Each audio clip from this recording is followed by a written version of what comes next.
ਰੂਪ ਤੇ ਬਸੰਤ ਦੀ ਕਹਾਣੀ ਸਦੀਆਂ ਪੁਰਾਣੀ ਹੈ। ਪੰਜਾਬ ਦੇ ਹਰ ਘਰ ਵਿੱਚ ਇਹ ਕਹਾਣੀ ਸੁਣਾਈ ਜਾਂਦੀ ਹੈ। ਕਿਸੇ ਬੱਚੇ ਨੇ ਆਪਣੀ ਦਾਦੀ ਤੋਂ, ਕਿਸੇ ਨੇ ਆਪਣੀ ਨਾਨੀ ਤੋਂ, ਕਿਸੇ ਨੇ ਫੂਆ, ਮਾਮੀ, ਚਾਚੀ, ਤਾਈ ਜਾਂ ਘਰ ਦੇ ਕਿਸੇ ਬਜ਼ੁਰਗ ਤੋਂ ਇਹ ਕਹਾਣੀ ਜ਼ਰੂਰ ਸੁਣੀ ਹੋਵੇਗੀ। ਅੱਜ ਦੇ ਸਮੇਂ ਵਿੱਚ ਬੱਚੇ ਫੋਨ ਤੇ ਹੀ ਜ਼ਿਆਦਾ ਸਮਾਂ ਬਿਤਾਉਂਦੇ ਹਨ, ਇਸ ਲਈ ਇਹ ਕਹਾਣੀ ਤੁਹਾਨੂੰ ਆਪਣੇ YouTube ਤੇ ਸੁਣਾ ਰਹੇ ਹਾਂ। ਰੂਪ ਤੇ ਬਸੰਤ ਦੀ ਕਹਾਣੀ ਇਸ ਤਰ੍ਹਾਂ ਹੈ।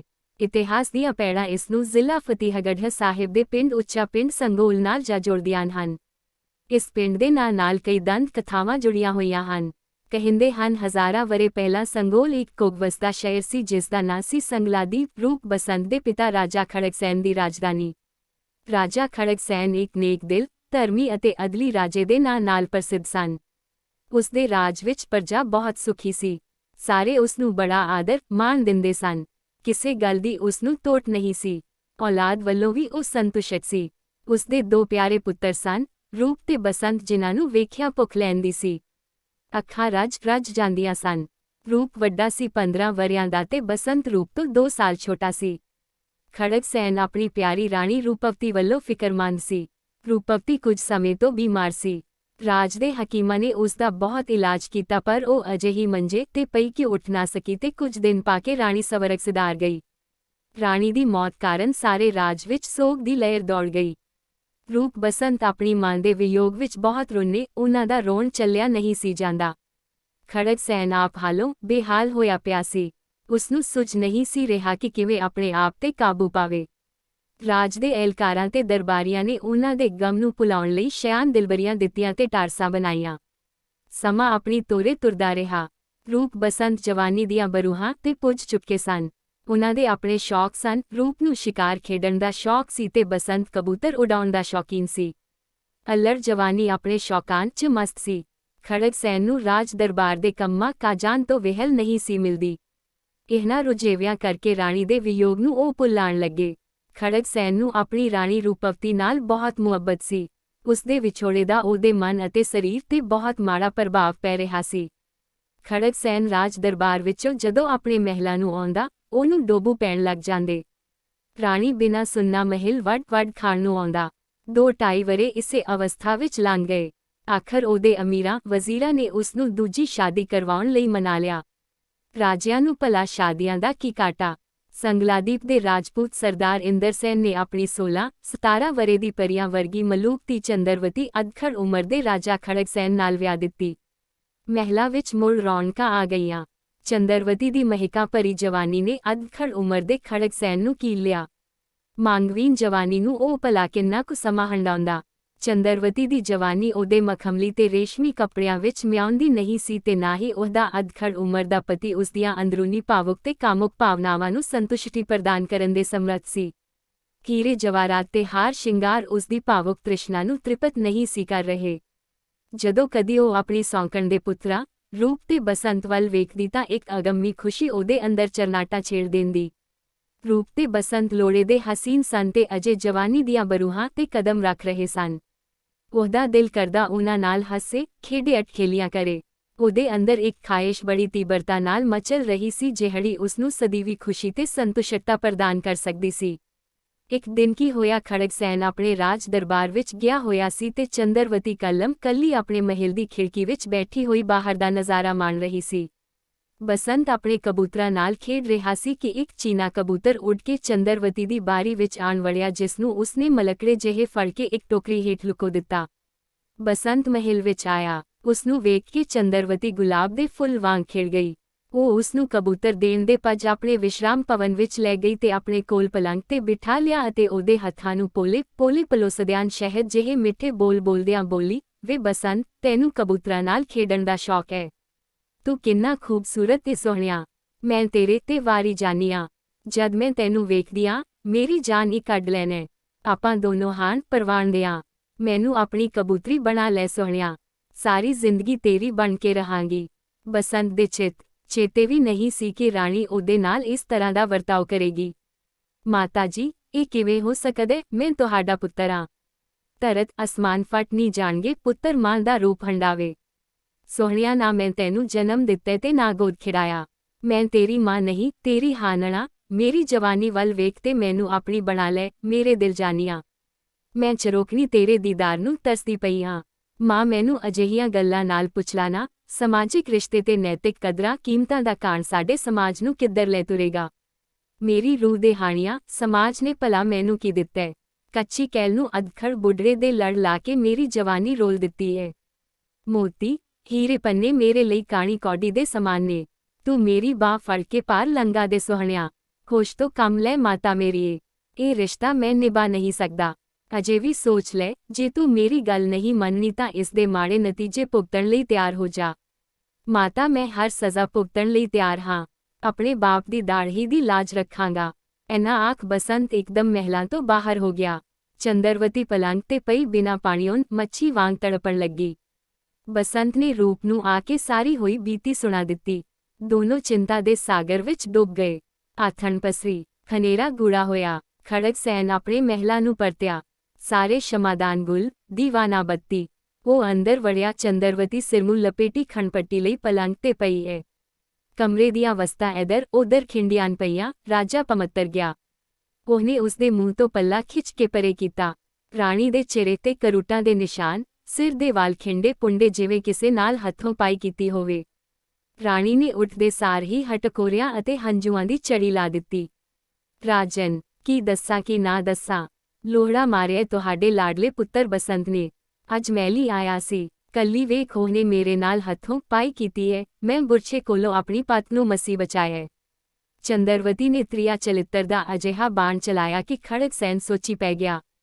ਇਹ ਕਿਵੇਂ ਹੋ ਸਕਦਾ ਮੇਰੀ ਰਾਣੀਏ। ਬਸੰਤ ਅਜਿਹਾ ਨਹੀਂ ਕਰ ਸਕਦਾ। ਸੱਚੋ ਸੱਚ ਦੱਸ।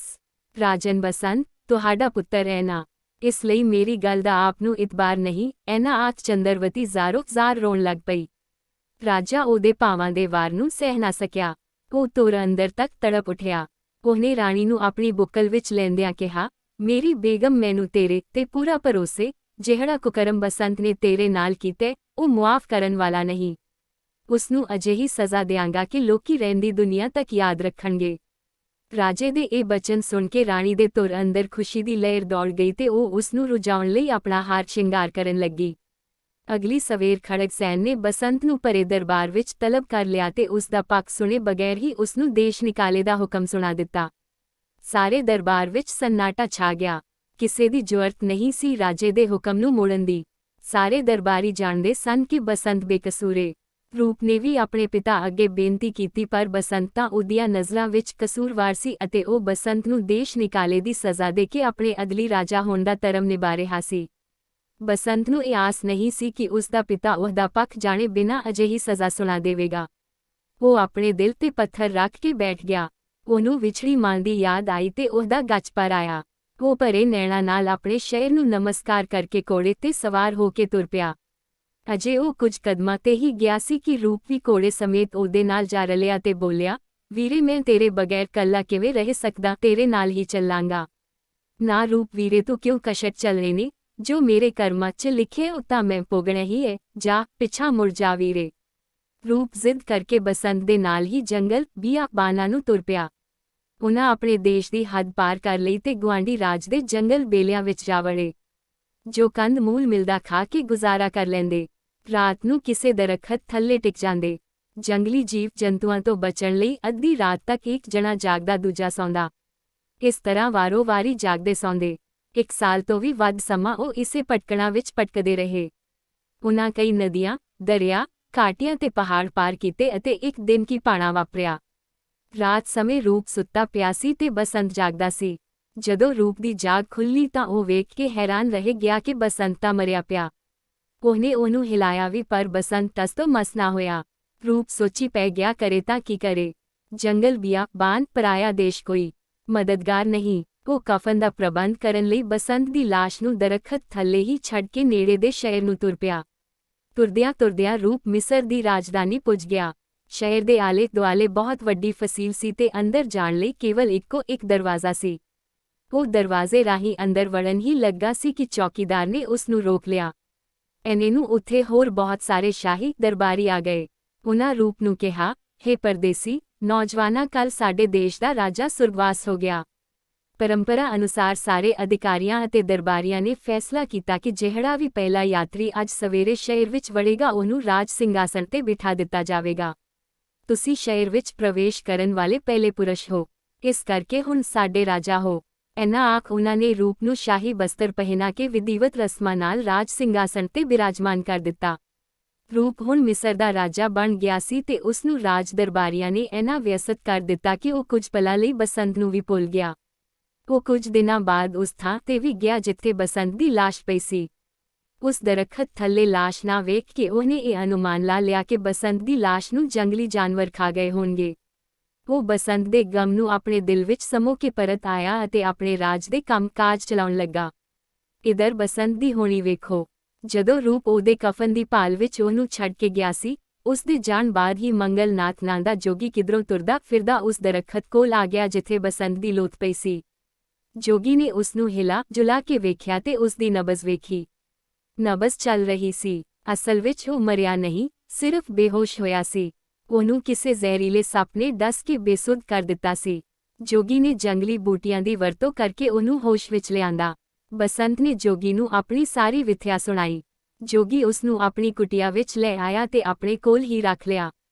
ਬਸੰਤ ਨੇ ਵੀ ਆਪਣੇ ਜੀਵਨ ਦਾਤੇ ਨੂੰ ਆਪਣਾ ਆਪ ਸਮਰਪਿਤ ਕਰ ਦਿੱਤਾ ਤੇ ਉਹਦੀ ਸੇਵਾ ਵਿੱਚ ਲੀਨ ਹੋ ਗਿਆ। ਉਸ ਨੂੰ ਰੂਪ ਦੀ ਯਾਦ ਆਉਂਦੀ, ਸੋਚਦਾ ਪਤਾ ਨਹੀਂ ਉਸ ਨਾਲ ਕੀ ਬਣੀ ਹੋਵੇਗੀ। ਖੌਰੇ ਜਿਉਂਦਾ ਵੀ ਹੈ ਕਿ ਜੰਗਲੀ ਜਾਨਵਰਾਂ ਨੇ ਆਪਣਾ ਖਾਜਾ ਬਣਾ ਲਿਆ। ਜੋਗੀ ਕੋਲ ਰਹਿੰਦਿਆਂ ਬਸੰਤ ਨੇ 7 ਵਰ੍ਹੇ ਲੰਘਾ ਦਿੱਤੇ। ਬਸੰਤ ਨੂੰ ਸ਼ਿਕਾਰ ਖੇਡਣ ਦਾ ਸ਼ੌਕ ਬਚਪਨ ਤੋਂ ਹੀ ਸੀ। ਜੋਗੀ ਨੇ ਉਸ ਦੇ ਸ਼ੌਕ ਨੂੰ ਮੱਠਾ ਨਾ ਪੈਣ ਦਿੱਤਾ। ਇੱਕ ਦਿਨ ਬਸੰਤ ਘੋੜੇ ਤੇ ਸਵਾਰ ਇੱਕ ਸ਼ਿਕਾਰ ਮਗਰ ਲੱਗਿਆ ਬਹੁਤ ਦੂਰ ਨਿਕਲ ਗਿਆ ਤੇ ਅਚਾਨਕ ਆਏ ਹਨੇਰੀ ਝੱਖੜ ਨੇ ਉਸ ਨੂੰ ਰਾਹ ਭੁਲਾ ਦਿੱਤਾ। ਹਨੇਰਾ ਹੋਣ ਕਰਕੇ ਉਹ ਪਿੱਛਾ ਜਾਣ ਜੋਗਾ ਵੀ ਨਹੀਂ ਸੀ। ਉਹਨੂੰ ਦੂਰ ਇੱਕ ਸ਼ਹਿਰ ਨਜ਼ਰ ਆਇਆ। ਉਹ ਸ਼ਹਿਰ ਦੀ ਫਸੀਲ ਦੇ ਮੁੱਖ ਦਰਵਾਜ਼ੇ ਤੇ ਪੁੱਜ ਗਿਆ।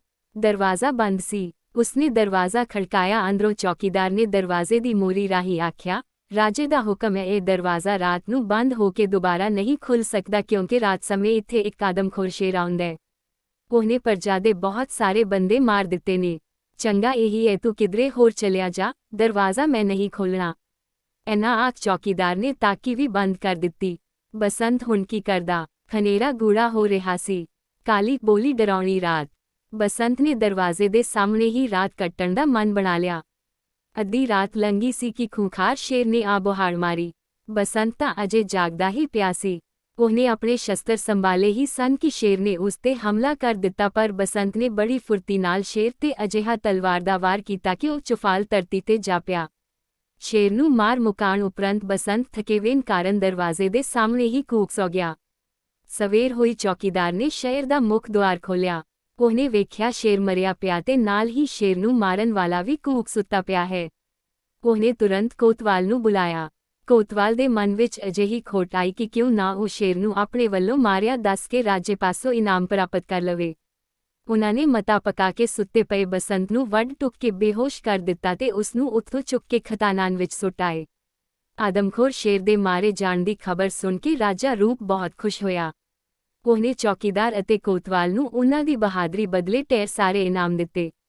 ਸਾਰੇ ਸ਼ਹਿਰ ਵਿੱਚ ਕੋਤਵਾਲ ਦੀ ਬਹਾਦਰੀ ਦੇ ਚਰਚੇ ਹੋ ਰਹੇ ਸਨ। ਉਧਰ ਸ਼ੇਰ ਨੂੰ ਮਾਰਨ ਵਾਲਾ ਬਸੰਤ ਖਤਾਨਾਨ ਵਿੱਚ ਪਿਆ ਕਰਾ ਰਿਹਾ ਸੀ। ਕਰਨੀ ਕੁਦਰਤ ਦੀ ਕੋਈ ਤੀਜੇ ਪਹਿਰ ਇਸ ਸ਼ਹਿਰ ਦਾ ਕਾਲੂ ਕੁਮਿਆਰ ਮਿੱਟੀ ਲੈਣ ਲਈ ਖਤਾਨਾਨ ਵੱਲ ਗਿਆ। ਉਹ ਵੇਖ ਕੇ ਹੈਰਾਨ ਰਹਿ ਗਿਆ ਕਿ ਇੱਕ ਨੌਜਵਾਨ ਖਤਾਨਾਨ ਵਿੱਚ ਵੱਡਿਆ ਟੁਕਿਆ ਕਰਾ ਰਿਹਾ ਹੈ। ਉਹ ਉਸ ਨੂੰ ਉਸੇ ਵੇਲੇ ਆਪਣੇ ਖੋਤੇ ਤੇ ਲੱਦ ਕੇ ਘਰ ਲੈ ਆਇਆ ਤੇ ਉਹਦੀ ਤੀਮਾਰਦਾਰੀ ਕਰਨ ਲੱਗਾ। ਬਸੰਤ ਕੁਝ ਦਿਨਾਂ ਵਿੱਚ ਹੀ 9 ਹੋ ਗਿਆ। ਕੁਮਾਰ ਤੇ ਕੁਮਾਰੀ ਕੱਲੇ ਹੀ ਘਰ 'ਚ ਰਹੇ ਸਨ। ਉਹਨਾਂ ਦੇ ਕੋਈ ਔਲਾਦ ਨਹੀਂ ਸੀ। ਉਹਨਾਂ ਨੇ ਬਸੰਤ ਨੂੰ ਆਪਣਾ ਪੁੱਤਰ ਬਣਾ ਲਿਆ। ਬਸੰਤ ਵੀ ਉਹਨਾਂ ਵੱਲੋਂ ਕੀਤੇ ਉਪਕਾਰ ਨੂੰ ਭੁੱਲਿਆ ਨਹੀਂ ਸੀ। ਉਹ ਵੀ ਸਕੇ ਪੁੱਤਰ ਵਾਂਗ ਉਹਨਾਂ ਦੇ ਕੰਮ-ਕਾਜ ਵਿੱਚ ਹੱਥ ਵਟਾਉਣ ਲੱਗਾ। ਕਈ ਮਹੀਨੇ ਗੁਜ਼ਰ ਗਏ। ਇੱਕ ਦਿਨ ਬਸੰਤ ਬਾਜ਼ਾਰ ਵਿੱਚ ਘੁੰਮ ਰਿਹਾ ਸੀ ਕਿ ਅਚਾਨਕ ਉਸ ਉੱਤੇ ਕੋਤਵਾਲ ਦੀ ਨਜ਼ਰ ਜਾ ਪਈ। ਉਹਨੇ ਪਛਾਣ ਲਿਆ ਕਿ ਇਹ ਤਾਂ ਉਹੀ ਨੌਜਵਾਨ ਹੈ ਜਿਸ ਨੇ ਸ਼ੇਰ ਨੂੰ ਮਾਰਿਆ ਸੀ। ਆਪਣੇ ਪਾਜ ਦੇ ਉਧੜਨ ਦੇ ਡਰੋਂ ਉਹਨੇ ਬਸੰਤ ਨੂੰ ਕਿਸੇ ਮਾਮਲੇ ਵਿੱਚ ਉਲਝਾਉਣ ਦਾ ਮਨ ਬਣਾ ਲਿਆ। ਉਹਨੇ ਆਪਣੇ ਸ਼ਹਿਰ ਦੀ ਇੱਕ ਵੇਸਵਾ ਪਾਸੋਂ ਬਸੰਤ ਤੇ ਇਲਜ਼ਾਮ ਲਗਵਾ ਦਿੱਤਾ ਕਿ ਉਹਨੇ ਉਹਦਾ ਹਾਰ ਚੋਰੀ ਕੀਤਾ ਹੈ। ਇਸ ਇਲਜ਼ਾਮ ਵਿੱਚ ਕੋਤਵਾਲ ਨੇ ਬਸੰਤ ਨੂੰ ਜੇਲ੍ਹ ਦੀ ਕੋਠੜੀ ਵਿੱਚ ਬੰਦ ਕਰਵਾ ਦਿੱਤਾ। ਦਿਨ ਬੀਤਦੇ ਗਏ। ਝੂਠੇ ਇਲਜ਼ਾਮ ਵਿੱਚ ਬਸੰਤ ਜੇਲ੍ਹ ਦੀ ਹਵਾ ਖਾ ਰਿਹਾ ਸੀ। ਬਸੰਤ ਦੇ ਧਰਮ ਮਾਤਾ ਪਿਤਾ ਦੀ ਵੀ ਕਿਸੇ ਇੱਕ ਨਾ ਸੁਣੀ। ਇੱਕ ਦਿਨ ਕੀ ਹੋਇਆ, ਰਾਜਾ ਰੂਪ ਦੇ ਦਰਬਾਰ ਵਿੱਚ ਇੱਕ ਸੌਦਾਗਰ ਨੇ ਅਰਜ਼ ਗੁਜ਼ਾਰੀ, ਰਾਜਨ ਮੈਂ ਮਦਦ ਦੀ ਆਸ ਲੈ ਕੇ ਤੁਹਾਡੇ ਪਾਸ ਆਇਆ ਹਾਂ। ਮੇਰਾ ਜਹਾਜ਼ ਸਮੁੰਦਰ ਵਿੱਚ ਫਸਿਆ ਖੜਾ ਹੈ। ਜੋਤਸ਼ੀਆਂ ਕਿਹਾ ਹੈ ਕਿ ਸਮੁੰਦਰ ਮਨੁੱਖ ਦੀ ਬਲੀ ਮੰਗਦਾ ਹੈ, ਬਲੀ ਦੇਣ ਤੇ ਚੱਲੇਗਾ। ਮੇਰੇ ਤੇ ਕਿਰਪਾ ਕਰੋ ਰਾਜਨ। ਰਾਜੇ ਰੂਪ ਨੇ ਕੋਤਵਾਲ ਨੂੰ ਬੁਲਾਇਆ ਤੇ ਕਿਸੇ ਕੈਦੀ ਨੂੰ ਸੌਦਾਗਰ ਦੇ ਹਵਾਲੇ ਕਰਨ ਦਾ ਆਦੇਸ਼ ਦੇ ਦਿੱਤਾ। ਕੋਤਵਾਲ ਲਈ ਇਸ ਤੋਂ ਵਧੀਆ ਮੌਕਾ ਹੋਰ ਕੀ ਮਿਲਣਾ ਸੀ। ਉਹਨੇ ਬਸੰਤ ਨੂੰ ਜੇਲਖਾਨੇ ਵਿੱਚੋਂ ਕੱਢ ਕੇ ਸੌਦਾਗਰ ਦੇ ਨਾਲ ਤੋਰ ਦਿੱਤਾ। ਸੌਦਾਗਰ ਬਸੰਤ ਨੂੰ ਜਹਾਜ਼ ਤੇ ਲੈ ਆਇਆ। ਬਸੰਤ ਨੇ ਜਹਾਜ਼ ਦੇ ਇੰਜਣ ਦੇ ਕਲਪੁਰਜ਼ਿਆਂ ਨੂੰ ਆਪਣੇ ਹੱਥਾਂ ਨਾਲ ਇੱਧਰ-ਉੱਧਰ ਘੁਮਾਇਆ ਤੇ ਜਹਾਜ਼ ਨੇ ਕੁਰਰ ਕਰਨਾ ਸ਼ੁਰੂ ਕਰ ਦਿੱਤਾ ਤੇ ਹੌਲੀ-ਹੌਲੀ ਰਫ਼ਤਾਰ ਫੜ ਲਈ। ਸੌਦਾਗਰ ਬਸੰਤ ਦੀ ਸਿਆਣਪ, ਸੂਝ ਅਤੇ ਸਰੀਰਕ ਦਿੱਖ ਤੋਂ ਇੰਨਾ ਪ੍ਰਭਾਵਿਤ ਹੋ ਗਿਆ ਕਿ ਉਸਨੇ ਉਸ ਨੂੰ ਆਪਣਾ ਧਰਮ ਪੁੱਤਰ ਬਣਾ ਕੇ ਆਪਣੇ ਨਾਲ ਹੀ ਜਹਾਜ਼ ਤੇ ਰੱਖ ਲਿਆ। ਬਸੰਤ ਹੁਣ ਸੌਦਾਗਰ ਪੁੱਤਰ ਵਜੋਂ ਜਹਾਜ਼ ਤੇ ਵਿਚਰ ਰਿਹਾ ਸੀ ਤੇ ਉਹਦੇ ਲਈ ਸਮੁੰਦਰੀ ਸਫ਼ਰ ਦਾ ਆਪਣਾ ਸਵਾਦ ਸੀ। ਜਹਾਜ਼ ਕਈ ਮਹੀਨੇ ਸਮੁੰਦਰ ਦੇ ਪਾਣੀਆਂ ਤੇ ਤੈਰਨ ਮਗਰੋਂ ਕਾਮਰੂਪ ਦੇ ਰਾਜ ਵਿੱਚ ਪੁੱਜ ਗਿਆ। ਬੰਦਰਗਾਹ ਤੇ ਲੰਗਰ ਸੁੱਟ ਕੇ ਸੌਦਾਗਰ ਨੇ ਸ਼ਹਿਰ ਦੇ ਇੱਕ ਬਾਗ ਵਿੱਚ ਜਾ ਡੇਰੇ ਲਾਏ। ਬਸੰਤ ਬਹੁਤ ਹੀ ਖੂਬਸੂਰਤ ਤੇ ਛੈਲ ਛਬੀਲਾ ਗੱਭਰੂ ਸੀ। ਕਾਮਰੂਪ ਦੀਆਂ ਕਈ ਖੂਬਸੂਰਤ ਮੁਟਿਆਰਾਂ ਨੇ ਉਹਨੂੰ ਮੋਹ ਪਿੰਨੀਆਂ ਨਿਗਾਹਾਂ ਨਾਲ ਵੇਖਿਆ ਤੇ ਠੰਡੇ ਹੋ ਕੇ ਪਰੇ। ਇੱਕ ਦਿਨ ਸੈਰ ਕਰਦੀ ਕਾਮਰੂਪ ਦੀ ਸ਼ਹਿਜ਼ਾਦੀ ਚੰਦਰ ਬਦਨ ਆਪਣੀਆਂ ਸਹੇਲੀਆਂ ਨਾਲ ਬਾਗ ਵਿੱਚ ਪੁੱਜ ਗਈ।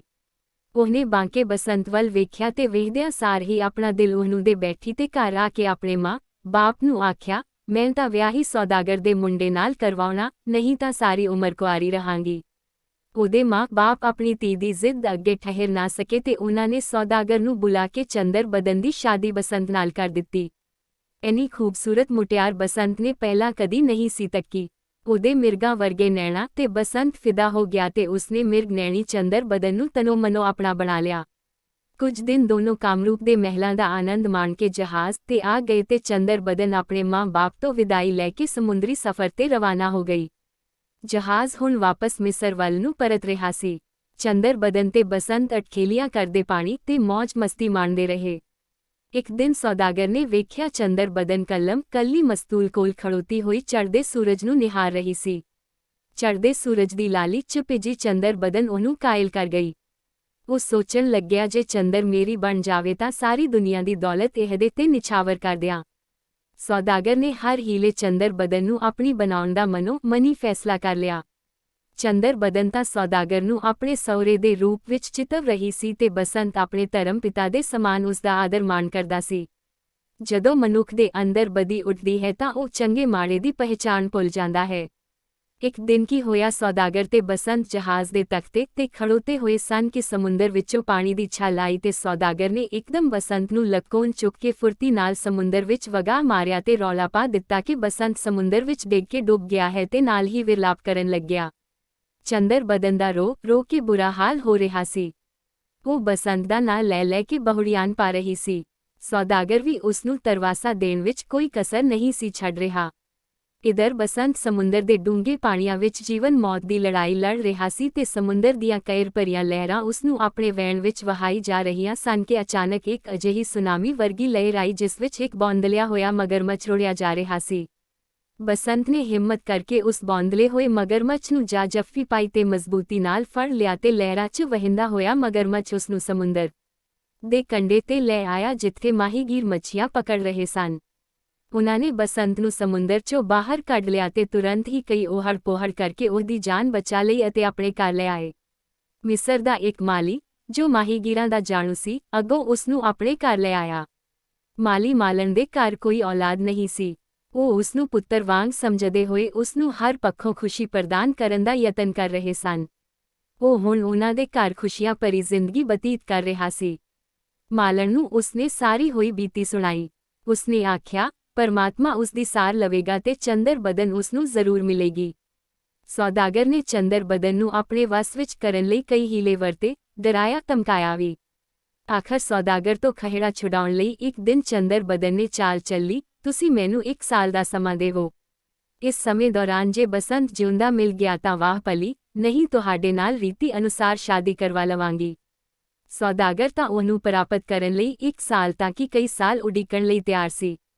ਜਹਾਜ਼ ਵਾਪਸੀ ਤੇ ਮਿਸਰ ਵੱਲ ਨੂੰ ਆ ਰਿਹਾ ਸੀ ਤੇ ਚੰਦਰ ਬਦਨ ਸੌਦਾਗਰ ਦੀ ਰੋਜ਼ ਦੀ ਛੇੜਛਾੜ ਤੋਂ ਨਿਸ਼ਚਿੰਤ ਹੋ ਕੇ ਬਸੰਤ ਦੀ ਯਾਦ 'ਚ ਖੋਈ ਸੁਪਨਮਈ ਸੰਸਾਰ ਵਿੱਚ ਖੋ ਗਈ ਸੀ ਤੇ ਉਧਰ ਬਸੰਤ ਮਾਲਣ ਦੇ ਘਰ ਜਹਾਜ਼ ਦੀ ਵਾਪਸੀ ਦੀ ਉਡੀਕ ਕਰ ਰਿਹਾ ਸੀ। ਆਖਰ ਜਹਾਜ਼ ਮਿਸਰ ਦੇ ਸਾਹਿਲ ਤੇ ਆਣ ਲੱਗਾ। ਬਸੰਤ ਤਾਂ ਚੰਦਰ ਦਾ ਹਾਲ ਜਾਣਨ ਲਈ ਬੇਤਾਬ ਸੀ। ਮਾਲਣ ਫੁੱਲਾਂ ਦੇ ਹਾਰ ਤੇ ਗੁਲਦਸਤੇ ਲੈ ਕੇ ਜਹਾਜ਼ ਤੇ ਪੁੱਜ ਗਈ ਤੇ ਚੰਦਰ ਬਦਨ ਦੇ ਗਲ 'ਚ ਹਾਰ ਪਾਉਂਦਿਆਂ ਹੌਲੇ ਦੇਣੇ ਬੋਲੀ, ਬੇਟਾ ਉਦਾਸ ਨਾ ਹੋ, ਤੇਰਾ ਸੁਹਾਗ ਜਿਉਂਦਾ ਹੈ। ਬਸੰਤ ਮੇਰੇ ਘਰ ਹੈ, ਉਸਨੇ ਸਾਰੀ ਹੱਡਬੀਤੀ ਸੁਣਾਈ ਹੈ। ਉਹ ਤੇਰੀ ਯਾਦ ਵਿੱਚ ਤੜਪ ਰਿਹਾ ਹੈ। ਮੈਂ ਕੱਲ ਨੂੰ ਫੇਰ ਆਵਾਂਗੀ ਗੁਲਦਸਤਾ ਲੈ ਕੇ। ਇੰਨਾ ਆਖ ਮਾਲਣ ਜਹਾਜ਼ ਤੋਂ ਪਰਤ ਆਈ ਤੇ ਚੰਦਰ ਬਦਨ ਦੇ ਚਿਹਰੇ ਤੇ ਅਨੂਠੀ ਖੁਸ਼ੀ ਦੀਆਂ ਲਹਿਰਾਂ ਲਹਾਉਣ ਲੱਗੀਆਂ ਤੇ ਉਹਦੇ ਮਨ ਦਾ ਮੋਰ ਪੈਲਾ ਪਾਉਣ ਲੱਗਾ। ਮਾਲਣ ਨੇ ਘਰ ਆ ਕੇ ਜਦੋਂ ਬਸੰਤ ਨੂੰ ਚੰਦਰ ਬਦਨ ਦੇ ਪਤੀਬ੍ਰਤਾ ਧਰਮ ਤੇ ਕਾਇਮ ਰਹਿਣ ਦੀ ਗੱਲ ਦੱਸੀ ਤਾਂ ਉਹਦੀ ਖੁਸ਼ੀ ਦਾ ਕੋਈ ਟਿਕਾਣਾ ਨਾ ਰਿਹਾ। ਬਸੰਤ ਨੂੰ ਇਸ ਗੱਲ ਦਾ ਤਾਂ ਪਤਾ ਲੱਗ ਗਿਆ ਸੀ ਕਿ ਰਾਜਾ ਰੂਪ ਉਹਦਾ ਭਰਾ ਹੈ। ਉਸ ਤੱਕ ਪਹੁੰਚ ਕਰਨ ਅਤੇ ਚੰਦਰ ਬਦਨ ਨੂੰ ਸੌਦਾਗਰ ਦੇ ਚੁੰਗਲ ਤੋਂ ਬਚਾਉਣ ਲਈ ਉਹਨੇ ਇੱਕ ਵਿਉਂਤ ਬਣਾਈ। ਉਹਨੇ ਮਾਲਣ ਹੱਥ ਇੱਕ ਸੁਨੇਹਾ ਚੰਦਰ ਬਦਨ ਨੂੰ ਭੇਜਿਆ, ਚੰਦਰ, ਸ਼ੁਕਰ ਹੈ ਖੁਦਾ ਦਾ ਤੈਨੂੰ ਡੋਲੀ ਨਹੀਂ। ਸੌਦਾਗਰ ਨੂੰ ਆਖ ਕੇ ਉਹ ਤੇਰੇ ਨਾਲ ਵਿਆਹ ਕਰਾਉਣ ਤੋਂ ਪਹਿਲਾਂ ਤੈਨੂੰ ਰੂਪ ਬਸੰਤ ਦੀ ਕਥਾ ਸੁਣਾਉਣ ਦਾ ਪ੍ਰਬੰਧ ਕਰੇ। ਮਾਲਣ ਗੁਲਦਸਤਾ ਭੇਟ ਕਰਨ ਦੇ ਪੱਜ ਬਸੰਤ ਦਾ ਸੁਨੇਹਾ ਚੰਦਰ ਬਦਨ ਨੂੰ ਦੇ ਆਈ। ਉਹਨੇ ਸੌਦਾਗਰ ਨੂੰ ਆਖਿਆ, ਮਾਲਕ, ਮੈਂ ਤੁਹਾਨੂੰ ਹੋਰ ਤੜਪਾਉਣਾ ਨਹੀਂ ਚਾਹੁੰਦੀ, ਵਿਆਹ ਕਰਾਉਣ ਲਈ ਹੁਣੇ ਤਿਆਰ ਹਾਂ। ਵਿਆਹ ਤੋਂ ਪਹਿਲਾਂ ਰੀਤੀ ਅਨੁਸਾਰ ਮੈਂ ਰੂਪ ਬਸੰਤ ਦੀ ਕਥਾ ਸੁਣਨਾ ਚਾਹੁੰਦੀ ਹਾਂ। ਤਦ ਹੀ ਵਿਆਹ ਸੰਪੂਰਨ ਹੋਵੇਗਾ। ਚੰਦਰ, ਤੇਰੀ ਇਹ ਮੰਗ ਵੀ ਪੂਰੀ ਹੋ ਜਾਵੇਗੀ। ਤੇਰੇ ਲਈ ਤਾਂ ਮੈਂ ਪਹਾੜ ਵੀ ਖੁਣ ਸਕਦਾ ਹਾਂ। ਅੱਜ ਹੀ ਰਾਜਾ ਰੂਪ ਦੇ ਦਰਬਾਰ 'ਚ ਜਾ ਕੇ ਇਸ ਦਾ ਪ੍ਰਬੰਧ ਕਰਦਾ ਹਾਂ। ਸੌਦਾਗਰ ਨੇ ਰਾਜਾ ਰੂਪ ਦੇ ਦਰਬਾਰ ਵਿੱਚ ਜਾ ਅਰਜ਼ ਗੁਜ਼ਾਰੀ। ਰੂਪ ਤਾਂ ਆਪ ਇਹ ਕਥਾ ਸੁਣਨ ਲਈ ਉਤਾਵਲਾ ਸੀ। ਉਹਨੇ ਸਾਰੇ ਰਾਜ ਵਿੱਚ ਡੌਂਡੀ ਪਿਟਵਾ ਦਿੱਤੀ ਕਿ ਜਿਹੜਾ ਵਿਅਕਤੀ ਰਾਜ ਦਰਬਾਰ ਵਿੱਚ ਆ ਕੇ ਰੂਪ ਬਸੰਤ ਦੀ ਕਥਾ ਸੁਣਾਵੇਗਾ ਉਹਨੂੰ ਮੂੰਹ ਮੰਗਿਆ ਇਨਾਮ ਮਿਲੇਗਾ। ਅਗਲੀ ਪਲਕ ਮਾਲੀ ਨੇ ਰਾਜਾ ਰੂਪ ਦੇ ਦਰਬਾਰ ਵਿੱਚ ਹਾਜ਼ਰ ਹੋ ਕੇ ਅਰਜ਼ ਕੀਤੀ, ਮਹਾਰਾਜ, ਮੇਰੀ ਬੇਟੀ ਰੂਪ ਬਸੰਤ ਦੀ ਕਥਾ ਜਾਣਦੀ ਹੈ। ਉਹਨੇ ਕਦੇ ਪਰਾਏ ਮਰਦ ਦਾ ਮੂੰਹ ਨਹੀਂ ਵੇਖਿਆ। ਮੇਰੇ ਘਰ ਤੋਂ ਸਾਰੇ ਰਾਹ ਵਿੱਚ ਕਨਾਤਾ ਲਗਵਾ ਦੇਵੋ। ਉਹ ਡੋਲੀ 'ਚ ਬੈਠ ਕੇ ਤੁਹਾਡੇ ਦਰਬਾਰ 'ਚ ਹਾਜ਼ਰ ਹੋਵੇਗੀ ਤੇ ਕਥਾ ਸੁਣਾਵੇਗੀ। ਬਸੰਤ ਨੂੰ ਡਰ ਸੀ ਕਿ ਪਹਿਲਾਂ ਵਾਂਗ ਕੋਤਵਾਲ ਉਹਨੂੰ ਪਛਾਣ ਨਾ ਲਵੇ। ਇਸ ਲਈ ਉਹਨੇ ਆਪਣਾ ਭੇਸ ਬਦਲ ਕੇ ਰਾਜ ਦਰਬਾਰ ਵਿੱਚ ਜਾਣ ਦੀ ਵਿਉਂਤ ਬਣਾਈ ਸੀ। ਸਾਰੇ ਰਾਹ ਵਿੱਚ ਕਨਾਤਾਂ ਲੱਗ ਗਈਆਂ।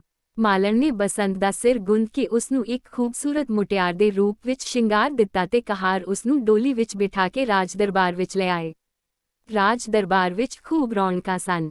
ਰਾਜਾ ਰੂਪ ਰਾਜ ਸਿੰਘਾਸਣ ਤੇ ਬਿਰਾਜਮਾਨ ਸੀ। ਸੌਦਾਗਰ ਅਤੇ ਹੋਰ ਅਹਿਲਕਾਰ ਰਾਜੇ ਦੇ ਨਾਲ ਸੁਸ਼ੋਭਤ ਸਨ ਤੇ ਚੰਦਰ ਬਦਨ ਰਾਜ ਮਹਿਲ ਦੇ ਚਿਲਮਨ ਵਿੱਚ ਬੈਠੀ ਹੋਈ ਸੀ। ਮਾਲਣ ਦੀ ਧੀ ਨੇ ਕਥਾ ਸ਼ੁਰੂ ਕਰਨ ਲਈ ਰਾਜਾ ਰੂਪ ਪਾਸੋਂ ਆਗਿਆ ਮੰਗੀ। ਮਹਾਰਾਜ, ਆਗਿਆ ਹੋਵੇ ਤਾਂ ਕਥਾ ਸ਼ੁਰੂ ਕਰਾਂ। ਆਗਿਆ ਹੈ, ਨਿਰਵਿਘਨ ਸੁਣਾਓ। ਰੂਪ ਨੇ ਹੱਥ ਖੜਾ ਕਰਕੇ ਆਗਿਆ ਦੇ ਦਿੱਤੀ।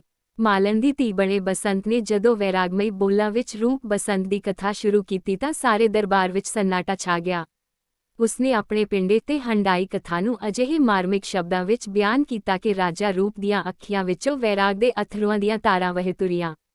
ਕਥਾ ਸੁਣਦਿਆਂ ਜਦੋਂ ਉਸਨੇ ਆਪਣੇ ਰਾਜ ਦੇ ਕੋਤਵਾਲ, ਚੌਕੀਦਾਰ ਅਤੇ ਵੇਸਵਾ ਦੇ ਬਸੰਤ ਪ੍ਰਤੀ ਅਪਣਾਏ ਵਤੀਰੇ ਦਾ ਬਿਰਤਾਂਤ ਸੁਣਿਆ ਤਾਂ ਉਸਨੇ ਉਹਨਾਂ ਨੂੰ ਉਸੇ ਵਕਤ ਗ੍ਰਿਫਤਾਰ ਕਰਨ ਦਾ ਹੁਕਮ ਸੁਣਾ ਦਿੱਤਾ। ਕਥਾ ਸੁਣ ਰਹੇ ਸੌਦਾਗਰ ਦੇ ਦਿਲ ਨੂੰ ਉਦੋਂ ਹੀ ਕਾਂਬਾ ਛਿੜ ਪਿਆ ਜਦੋਂ ਮਾਲਣ ਦੀ ਧੀ ਨੇ ਬਸੰਤ ਨੂੰ ਬਲੀ ਦੇਣ ਲਈ ਸੌਦਾਗਰ ਦੇ ਹਵਾਲੇ ਕਰਨ ਦਾ ਕਿੱਸਾ ਸ਼ੁਰੂ ਕੀਤਾ। ਜਦੋਂ ਰਾਜਾ ਰੂਪ ਨੇ ਸੌਦਾਗਰ ਵੱਲੋਂ ਚੰਦਰ ਬਦਨ ਨੂੰ ਆਪਣੀ ਬਣਾਉਣ ਖਾਤਰ ਬਸੰਤ ਨੂੰ ਸਮੁੰਦਰ ਵਿੱਚ ਸੁੱਟਣ ਦਾ ਬਿਰਤਾਂਤ ਸੁਣਿਆ ਤਾਂ ਉਹ ਇੱਕਦਮ ਅੱਗ ਬਗੂਲਾ ਹੋ ਗਿਆ ਤੇ ਤੁਰੰਤ ਹੀ ਸੌਦਾਗਰ ਨੂੰ ਹੱਥਕੜੀਆਂ ਲਾਉਣ ਦੇ ਆਦੇਸ਼ ਦੇ ਦਿੱਤੇ। ਰੂਪ ਦੀ ਹਾਲਤ ਹੁਣ ਵੇਖੀ ਨਹੀਂ ਸੀ ਜਾਂਦੀ ਤੇ ਪੁੱਬਾਂ ਮਾਰ ਰੋ ਰਿਹਾ ਸੀ। ਦਿਲ ਛੋੜਾ ਨਾ ਕਰ ਰਾਜਨ, ਬਸੰਤ ਡੁੱਬਿਆ ਨਹੀਂ, ਜਿਉਂਦਾ ਹੈ। ਮਾਲਣ ਦੀ ਧੀ ਨੇ ਕਥਾ ਅਗਾਂਹ ਤੋਰੀ, ਰਾਜਨ, ਕੁਦਰਤ ਦੇ ਰੰਗ ਨਿਆਰੇ ਨੇ। ਬਸੰਤ ਨੇ ਹਿੰਮਤ ਨਾ ਹਾਰੀ। ਉਹ ਸਮੁੰਦਰ ਦੀਆਂ ਖੂਨੀ ਛੱਲਾਂ ਨਾਲ ਕੋਲ ਕਰਦਾ ਹੋਇਆ ਸਾਗਰ ਦੇ ਕੰਢੇ ਆਣ ਲੱਗਾ ਜਿੱਥੇ ਮਾਹੀਗੀਰ ਮੱਛੀਆਂ ਫੜ ਰਹੇ ਸਨ। ਉਹਨਾਂ ਨੇ ਬੇਸੁੱਧ ਬਸੰਤ ਨੂੰ ਹੋਸ਼ ਵਿੱਚ ਲਿਆਂਦਾ ਤੇ ਉਹ ਹੁਣ ਮਾਲਣ ਦੀ ਧੀ ਦੇ ਭੇਸ ਵਿੱਚ ਤੁਹਾਨੂੰ ਕਥਾ ਸੁਣਾ ਰਿਹਾ ਹੈ। ਕਥਾ ਦਾ ਆਖਰੀ ਵਾਕ ਸੁਣਦੇ ਸਾਰ ਹੀ ਰਾਜਾ ਰੂਪ ਆਪਣੇ ਸਿੰਘਾਸਣ ਤੋਂ ਇੱਕਦਮ ਉੱਠ ਖੜ੍ਹਾ ਹੋਇਆ ਤੇ ਦੌੜ ਕੇ ਬਸੰਤ ਨੂੰ ਆ ਗਲਵਕੜੀ ਪਾਈ।